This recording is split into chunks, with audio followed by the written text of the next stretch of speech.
अस्सलाम वालेकुम नाज़रीन। कौन नहीं जानता कि मौत के बाद इंसान का जिस्म कुछ अरसे में मिट्टी के साथ मट्टी हो जाता है और सिवाय हड्डियों के कुछ बाकी नहीं रहता। मगर यह हकीकत है कि बरगज़ीदा हस्तियों के मुबारक इज्साम दुनिया से जाने के बाद भी हमेशा ताज़ा फूलों की तरह तरोताज़ा और महकते रहते हैं। अगरचे बहुत से लोग इन बातों पर यकीन नहीं रखते, मगर 1932 में कुदरत ने इसका खुला सबूत हजारों इंसानों की आंखों के सामने अयां कर दिया। इन दिनों इराक शाह फैसल अव्वल के ज़ेरे हुक्मरानी था और एक रात हजरत हुज़ैफ़ा अल-यमनी रज़ियल्लाहु ताला अन्हु उनके ख्वाब में तशरीफ लाए और फरमाया, ऐ बादशाह, जाबिर बिन अब्दुल्ला रज़ियल्लाहु ताला अन्हु और मुझे दजला के किनारे से निकाल कर किसी महफूज मुकाम पर मुंतकिल करो, क्योंकि मेरी कब्र में पानी भर चुका है, जबकि अब्दुल्ला इंसारी रज़ियल्लाहु ताला अन्हु की कब्र में भी पानी भर रहा है। शाह फैसल अव्वल अपनी मसरूफियात की वजह से इस बात पर तवज्जो न दे पाए, तो यही ख्वाब अगली रात भी उन्हें नजर आया, मगर वो अपने कामों में मसरूफ रहे। तीसरी रात हजरत हुज़ैफ़ा रज़ियल्लाहु ताला अन्हु इराक के मुफ्ती आजम के ख्वाब में तशरीफ लाए और फरमाया कि मैं बादशाह को 2 रातों से हमारी मुंतकली का कह रहा हूँ, मगर वो तवज्जो नहीं दे रहे। आप इन पर जोर दीजिए कि वो हमारे कबूर मुंतकिल करने के इंतजामात करें। उसके बाद मुफ्ती आजम, वज़ीर आजम और शाह फैसल अव्वल के दरमियान मुलाकात में तय पाया कि मुफ्ती साहब इस बारे में फतवा जारी फरमाएंगे और वज़ीर आजम प्रेस को बयान जारी करेंगे ताकि अवाम को इसके मुतल्लिक खबर हो जाए। इब्तिदाई तौर पर यह फैसला हुआ कि 10 ज़िलहज को कबूर मुबारक की मुंतकली का मुकद्दस फरीज़ा सर अंजाम दिया जाएगा, मगर खुज्जाज इकराम की दरखास्त पर तारीख 20 ज़िलहज मुकर्रर की गई ताकि हज से फारिग होने वाले भी इस अहम मौका पर पहुंच सके।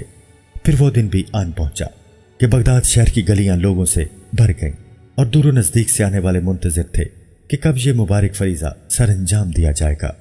बाद नमाज ज़ोहर हजारों लोगों की मौजूदगी में दोनों सहाबा इकराम रिज़वानुल्लाह अलैहिम की कबूर मुबारक को खोला गया तो वाकई उनमें पानी भर चुका था, लेकिन हर देखने वाले ने देखा कि इन मुकद्दस हस्तियों के मुबारक जिस्म ऐसे तरोताज़ा थे जैसे अभी चंद लम्हे पहले सोए हों, और फिजा निहायत खुशकन खुशबू से मुअत्तर थी।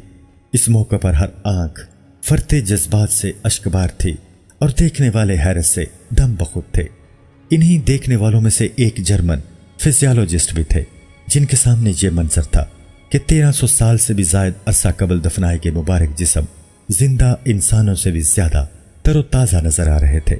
उन्होंने बेख्तियार मुफ्ती आजम के हाथ थाम लिए और दरखास्त की कि उन्हें मुसलमान किया जाए। इस मौके पर बेशुमार ईसाई और यहूदी भी मुसलमान हुए और कबूल इस्लाम का यह सिलसिला कई साल तक शद्दोमत से जारी रहा। दजला के किनारे से दोनों साहबा इकराम रिज़वानुल्लाह अन्हुम की कबूर को हजरत सलमान फारसी रज़ियल्लाहु ताला अन्हु के मज़ार के करीब मुंतकिल कर दिया गया, जो कि इस वक्त बगदाद शहर से 30 मील के फासले पर वाक़या है। हजरत अमीर माविया रज़ियल्लाहु अन्हु के ज़माने में जब मैदान उहद में नहर खोदी गई तो हजरत अब्दुल्ला बिन उमर और उम्र जमो के जिस्म मुबारक बिल्कुल सलामत इस तरह निकले कि उन्होंने जख्म पर हाथ रखा हुआ था। जब हाथ हटाया गया तो खून निकलना शुरू हो गया और थोड़ी देर बाद हाथ वहां जाकर चिपक गया।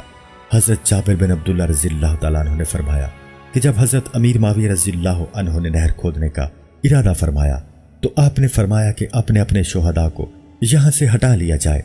जिन लोगों ने अपने रिश्तेदारों की कब्रों को खोदकर वहां से निकाला वो सारे के सारे ऐसे थे जैसा कि अभी अभी गुस्ल दिया गया हो। इनके जिस्म मुबारक से पानी नुचड़ रहा था। एक शहीद के पांव पर गलती से कुदाल लग गई तो उससे ताजा खून निकला। इन वाकयात के बाद अबू सईद रज़ियल्लाहु अन्हु ने फरमाया कि अब कोई हयात शहीद से इनकार नहीं कर सकेगा। मस्जिद नबवी की जन्नतुल बकी की तरफ जब तोसी की गई तो रास्ते में चंद साहबा इकराम की कब्रें मौजूद थीं, जहां सदियों पुराने कच्ची दीवारों के निशानात भी मौजूद थे। मस्जिद नबवी की तोसी के मराहिल में जब इन कब्रों को खोला गया तो इन साहबा इकराम को जन्नतुल बकी में मुंतकिल किया गया। उस वक्त हज के दिन थे। जब इन साहबा इकराम की कब्रों को खोला गया तो ये अमल रात के वक्त किया गया ताकि लोगों को कम से कम पता चले।